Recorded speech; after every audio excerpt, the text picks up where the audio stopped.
여기는 승무원들이 휴식을 취하고 있는 한항공사의 휴게실. 갑자기 어떤 승무원이 다른 승무원에게 말을 걸자 그 말을 들은 승무원이 보란듯이 어떤 버튼을 눌러버립니다. 처음 말을 건 승무원은 굉장히 당황하면서 땀을 뻘뻘 흘리기 시작하는데요. 대체 이 휴게실에서는 어떤 일이 벌어진 건지 한번 알아보러 가실까요? 구독과 좋아요를 눌러주시면 영상 제작에 큰 힘이 됩니다. 안녕하세요. 저는 유럽의 한항공사에서 일하고 있는 네덜란드 출신 승무원 린네랍니다. 어릴 때부터 비행기를 타고 하늘을 날아다니는 게 꿈이었어요. 그런 제 꿈을 이루려면 정말 힘든 과정을 거쳐야 했어요. 승무원이 되기까지 엄청 까다로운 시험을 통과해야 했죠. 승무원이 되려면 외국어는 기본이고 친절한 서비스 정신의 안전수칙까지 빠짐없이 익혀야만 했거든요. 그 모든 관문을 뚫고 교육생이 되었을 때 저는 큰 깨달음을 얻었어요. 하늘 위 멋진 경치를 감상하는 것도 중요하지만 승객분들께 최고의 서비스를 제공하는 건 그 이상으로 보람찬 일이란 걸 말이에요. 긴 시간 교육을 받고 저는 드디어 정식 승무원이 되었어요. 정말 꿈만 같았죠. 그날의 벅찬 감동은 아직도 잊히지가 않아요. 제가 동경하던 하늘 위에서 당당히 일할 수 있게 되다니 믿기지가 않더라고요. 처음 탑승했던 비행기 안에서의 순간순간들이 어제 일처럼 또렷하게 떠오르네요. 모든 게 경이롭고 가슴 설레는 경험들의 연속이었죠. 전 세계 곳곳에서 오신 다채로운 승객분들과 만나 뵙고 이야기 나누는 게 정말 매력적이더라고요. 서로의 문화가 달라서 낯설 법도 한데 오히려 그 차이를 즐기면서 소통하는 묘미가 있었달까요? 그 중에서도 동료들과 함께 열심히 일했던 시간들이 특별히 기억에 남아요. 처음엔 어색했던 사이였는데 시간이 지나면서 일도 생활도 함께하는 끈끈한 유대감이 생겼거든요. 우리의 팀워크로 안전하고 쾌적한 비행을 만들어 나갈 때마다 정말 뿌듯했어요. 함께 웃고 울며 지냈던 그때의 추억들은 저에겐 평생 잊지 못할 보물 같았죠. 그렇게 즐겁게 일하던 어느 날 갑자기 이상한 낌새가 느껴지기 시작했어요. 선배나 동료들의 태도가 미묘하게 달라진 거죠. 아무리 지켜봐도 뭔가 저만 따돌림 당하는 것 같은 느낌이 지울 수가 없더라고요. 처음에는 그냥 기분 탓이려니 했는데 자꾸 반복되는 일들을 겪다 보니 동료와 선배들이 저를 싫어한다고 생각이 들 수밖에 없었어요. 저도 실수하면서 혼날 때가 있었죠. 커피를 쏟는다거나 짐을 잘못 싣는 바람에 꾸중을 듣기도 했어요. 근데 이상하게 똑같은 실수라도 제가 하면 유독 심하게 혼이 나는 거예요. 옆에서 선배의 잔소리를 듣는데 마치 용서 못할 큰 죄를 지었다는 듯이 대하는 거 있죠. 다른 애들이 실수해도 대수롭지 않게 여기더니 저한테만 그러니까 너무 불공평하다는 생각이 들더라고요. 심지어 어떤 선배는 막말로 너는 승무원 자격 없으니까 당장 짐 싸서 나가라 라면서 욕을 퍼붓기까지 했어요. 순간 머리가 띵하면서 얼굴이 화끈거리더라고요. 그때의 모멸감이란 아직도 잊히지가 않네요. 비행이 끝나고 휴게실에 가면 눈에 띄게 분위기가 달라지는 걸 느꼈어요.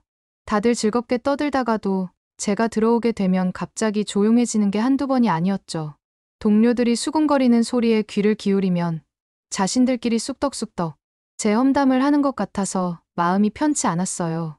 소외감에 괴로워하면서도 그 자리를 피할 수가 없으니 얼마나 속상했던지 몰라요. 더 견딜 수 없었던 건 외모 비하 발언이었어요. 너는 살 좀 빼야겠다. 눈이 왜 그렇게 커? 와 같은 못된 지적을 심심찮게 들어야만 했죠. 나름 꾸준히 관리하고 있다고 생각했는데 그런 외모 비하 발언을 매일같이 듣자니 자존감이 바닥까지 점점 떨어지더라고요. 결국 어느 날은 돼지처럼 뚱뚱해서 승객들이 불편해한다는 모욕까지 당하고 나서 화장실에 틀어박혀 한참을 울었던 기억이 나요. 제 풍만한 몸매가 정말 원망스러웠어요. 그렇게 펑펑 운 탓에 눈이 퉁퉁 부었는데도 꾹 참고 웃는 얼굴로 승객분들을 모셔야 했으니 이해되시겠죠. 그때만큼 괴로울 때가 없었죠. 정말 힘들었지만 저는 이 악물고 악착같이 버텼어요. 누구보다 간절히 꿈꿔왔던 일이니까요. 승객분들께 양질의 서비스를 제공하겠다는 마음 하나로 이를 악물고 견뎌냈죠. 그래도 가혹한 시선과 악의에 찬 말들은 점점 더 모질어져서 이젠 이 상황을 어떻게든 벗어나고 싶다는 절박함밖에 남지 않더라고요. 하지만 당장은 방법이 없었어요. 그저 매일 아파하고 상처받는 채로 하루하루를 견뎌내야 했죠. 그때 저는 동료들의 괴롭힘에 시달리느라 정말 스트레스가 이만저만이 아니었어요. 업무에 집중하기도 힘들 정도로 마음이 무거웠죠. 그런데 어느 날 회사 공지사항을 보니까 깜짝 놀랄 소식이 있더라고요. 우리 항공사에서 한국 직항 노선을 신설한다는 거 아니겠어요? 그것 때문에 새로운 팀도 꾸린다고 하더라고요. 저는 솔직히 반신반의했어요. 익숙한 팀에서 낯선 팀으로 간다는 게 마냥 내키지는 않았거든요.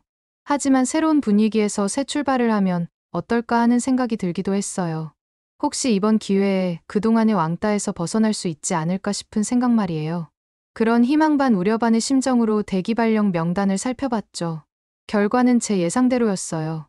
제 이름이 한국 노선 승무원 명단에 당당히 올라와 있더라고요. 처음에는 내심 긴장되면서도 새로운 환경에 대한 설렘이 피어올랐어요. 익숙한 팀에서 이탈하는 게 쉽진 않겠지만 적어도 괴롭힘의 굴레에서 벗어날 수 있으리란 희망이 생겼달까요? 그렇게 마음을 다잡고 새 팀에 합류했죠.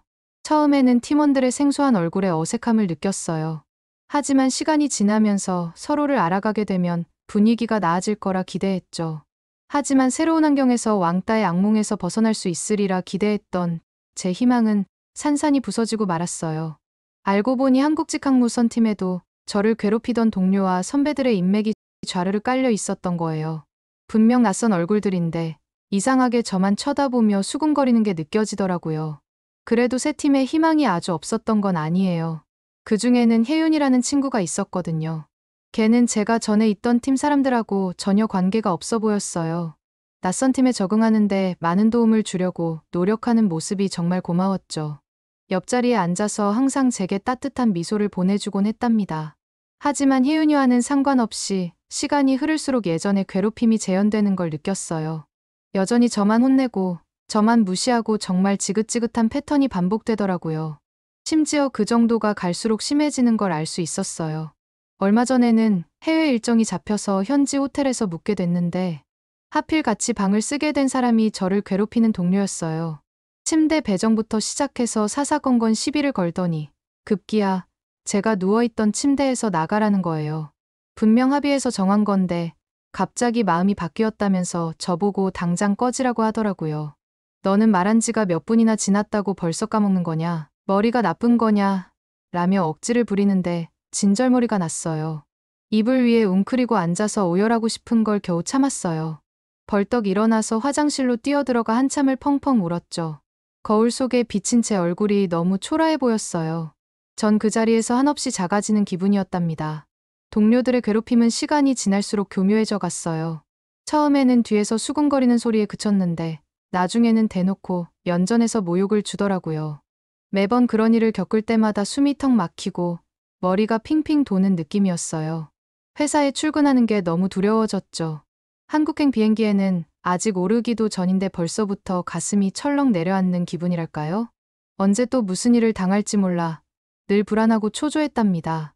그렇게 시달리다 보니 제 자신이 한없이 초라해지고 보잘것없어 보였어요. 전에는 당당하고 씩씩했던 제가 어디로 간 건지 눈에 띄게 움츠려들고 자신감을 잃어갔죠. 소심하고 나약해 보여서 스스로가 실망스럽더라고요. 그렇게 우울한 나날을 보내고 있을 때 저에겐 한 줄기 희망 같은 존재가 있었어요. 바로 혜윤이었죠. 혜윤이는 다른 동료들과 달리 전혀 왕따에 동참하지 않더라고요. 오히려 괴롭힘을 당하는 저를 옆에서 묵묵히 지켜봐주고 힘든 날엔 다정하게 위로해주곤 했죠. 승무원들이 제 외모를 비하하거나 업무 능력을 폄하할 때마다 혜윤이가 대신 목소리를 내주는 거예요. 왜 린네 씨 외모 가지고 그러세요? 승무원은 기본적으로 서비스 마인드만 갖추고 안전수칙만 잘 지키면 되는 거지. 외모는 중요하지 않잖아요. 그리고 린네 씨 외모 어디가 어때서 비난하는 건데요? 라고 당당하게 말하는 거예요. 그럴 때면 제 마음이 한결 가벼워지곤 했죠. 괴롭힘에 동조하지 않고 제 편이 되어준다는 게 얼마나 큰 힘이 되는지 몰라요. 혜윤이 덕분에 저는 완전히 무너지지 않고 버틸 수 있었어요. 휴게실에서 외톨이로 앉아 있어도 혜윤이가 제 옆자리에 앉아서 따뜻하게 말을 걸어주니까요. 같이 식사하러 가자고 할 때도 있고 힘들어 보일 땐 속 깊은 얘기도 들어주면서 공감해 주더라고요. 그 모든 게 제겐 너무 소중하고 감사한 시간들이었어요. 혜윤이라는 동료가 있다는 것 자체만으로도 저는 위안을 얻고 힘을 낼 수 있었답니다. 그렇게 혜윤이의 도움으로 하루하루 버텨내던 어느 날 일이 있었어요. 저를 괴롭히던 선배가 또다시 트집을 잡으려고 달려들었죠. 근데 평소와 다르게 혜윤이가 그 선배 앞을 가로막더니 지금 뭐 하시는 거예요? 왜 린네 씨한테만 그러세요? 다른 승무원들 실수할 땐 그렇게 눈 감아주면서 너무한 거 아니에요. 하고 대놓고 따졌어요. 순간 휴게실이 조용해지더니 선배는 얼굴이 빨개진 채로 할 말을 잃었죠. 그 뒤로 그 선배는 한동안 저를 쉽게 건드리지 못했어요. 혜윤이가 저를 감싸주는 모습에 다들 눈치를 보는 느낌이더라고요. 정말 혜윤이가 아니었다면 이 험난한 시간을 버텨낼 수 있었을까 싶다니까요. 시간이 흘러 우여곡절 끝에 드디어 첫 한국행 비행이 시작되었어요. 처음 한국으로 출장을 간다는 사실에 설레면서도 또 저를 따돌리는 승무원들 때문에 어떤 힘든 일이 생기게 될지 내심 걱정도 되더라고요. 그래도 낯선 곳에서의 업무라는 설렘이 더 컸어요. 비행기에서 내려 한국공항에 첫 발을 내디뎠을 때의 그 느낌이 아직도 생생해요. 우선 한국공항의 규모와 첨단 시설에 압도되었죠. 네덜란드와는 비교할 수 없을 정도로 크고 현대적인 느낌이었거든요. 그리고 한국에 도착한 뒤 스케줄 때문에 며칠 머물게 되었는데 그게 또 저에겐 큰 기회가 되었어요. 숙소에서 짐을 풀고 쉬고 있는데 혜윤이가 불쑥 제 방문을 두드리더니 같이 서울 구경을 가보자고 하는 거예요. 서울이 처음인 저로서는 망설일 이유가 없었죠. 게다가 혜윤이 같은 든든한 가이드가 있으니 더할 나위 없이 좋았어요. 그렇게 혜윤이와 함께 서울 나들이를 가기로 했어요. 혜윤이가 우선 지하철을 타고 광장시장에 가보자고 제안하더라고요. 서울의 도심을 관통하는 대중교통이 궁금하기도 했고 광장시장이 먹거리 천국이라고 해서 기대가 되기도 했죠. 막상 지하철에 올라타고 보니까 정말 놀라웠어요. 일단 차체가 엄청나게 길더라고요. 네덜란드 지하철의 2배쯤 되는 길이었을 거예요. 그러면서도 엄청 깨끗하고 쾌적한 데다 냉방이 빵빵해서 더위 걱정은 없었죠. 게다가 안에 노약자석이란 자리가 따로 있는데 자리에 앉은 어르신들 외에 다른 사람들은 아무도 앉지 않는 거예요. 노인 공경 정신이 남달라 보였죠. 네덜란드에선 좀처럼 볼 수 없는 광경이라 신기하기도 하고 한편으론 되게 감동적이더라고요. 특히 안내방송도 인상 깊었어요. 다음 정거장마다 알려주는 건 기본이고 문 열리는 쪽까지 정확히 알려주니 처음 와본 사람도 전혀 헷갈릴 일이 없겠더라고요. 요금도 어마어마하게 싼 데다가 노선도에서 보니까 어디든 한 번에 갈 수 있게 쭉 연결되어 있었어요. 서울 시민이 되고 싶다는 생각까지 들 정도였다니까요. 혜윤이와 함께 신나게 지하철 여행을 마치고 우리는 광장시장에 도착했어요. 시장 안에 들어서자마자 온갖 먹거리 냄새가 풍겨왔죠. 호떡부터 만두와 분식, 그리고 생전 듣도 보도 못한 음식들까지. 생각한 것보다 많은 음식들이 있더라고요. 음식들을 계속 보다 보니 안 그래도 출출했던 배가 금세 꼬르륵거리기 시작했답니다. 먹거리 천국이 따로 없더라고요. 이 거리를 걷는 것만으로도 배가 부른 느낌이 들 정도였어요. 그런데 그 많은 음식들 중에서도 제 눈길을 확 사로잡은 게 있었으니 그게 바로 산낙지였죠. 유튜브에서도 많이 봤던 음식이라 혜윤이한테 꼭 먹어보고 싶다고 졸랐더니 흔쾌히 좋다고 하더라고요. 가게 앞에 도착했을 때 실제로 처음 본 산낙지의 모습에 저는 경악을 금치 못했어요. 하얀 접시 위에 통통한 낙지가 잘려있는데도 불구하고 아직 살아 꿈틀거리며 올려져 있었거든요. 마치 우주에서 온 외계 생명체 같다는 생각까지 들었다니까요. 산낙지는 도대체 어떤 맛일지 상상도 안 갔답니다. 용기를 내어 젓가락으로 집어보니 탱탱한 식감이 젓가락 끝으로 만져지는 게 신기했어요. 혜윤이가 알려준 대로 기름장에 살짝 찍어서 입에 넣자마자 제 눈이 휘둥그레졌죠. 낙지가 입안에서 사르르 미끄러지는 느낌과 함께 오독오독 씹히는 식감이 정말 특이했어요. 처음에는 좀 질긴 느낌에 적응이 안 됐는데 씹을수록 은은하게 올라오는 고소한 맛에 푹 빠지고 말았죠. 참기름과 소금이 합쳐진 소스와 한상의 조화를 이루니 너무 맛있어서 계속 손이 가더라고요. 어느새 접시가 싹 비어져 있는 거 있죠? 산낙지에 홀딱 반해버린 저는 거침없이 한 접시를 더 비웠어요. 하지만 산낙지만으로는 배가 모두 채워지지 않더라고요. 제가 혜윤이한테 배가 고프다고 징징거리자 혜윤이는 선지해장국을 먹으러 가자고 했죠. 식당에 가서 바로 주문을 하고 선지해장국이 나왔는데 또 한 번 충격을 받았답니다. 뭘 보고 기겁을 했냐고요? 바로 국물에 둥둥 떠다니는 검붉은 색의 덩어리들 때문이었어요.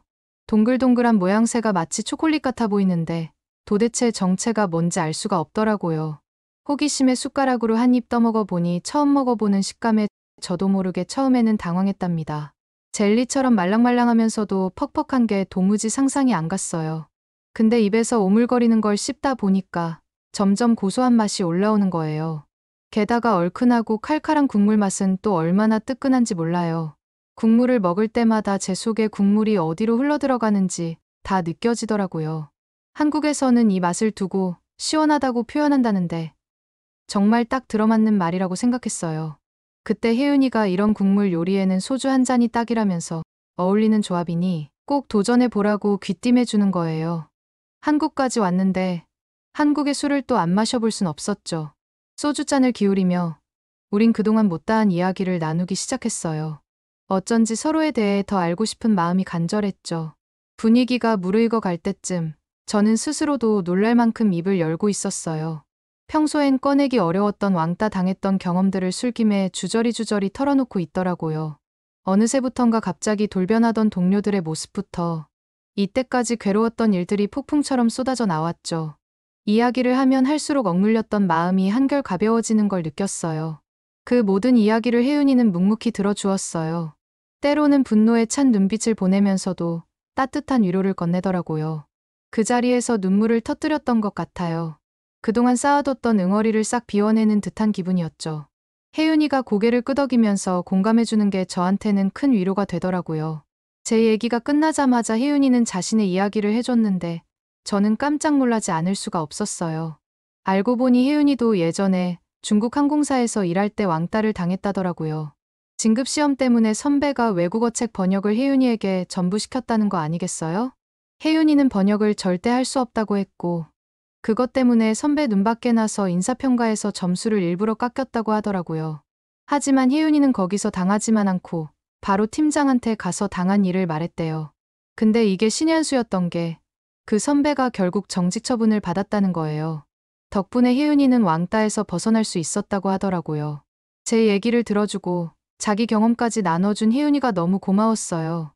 그렇게 서로 위로해주고 나니까 마음이 한결 편해지는 걸 느꼈죠. 혜윤이는 앞으로 힘든 일 있으면 언제든 자기한테 기대라고 하더라고요. 정말 듬직한 친구를 얻은 기분이었죠. 그 뒤로도 왕따는 좀처럼 사라지지 않았지만 혜윤이 말을 듣고 난 후로는 좀 달라졌어요.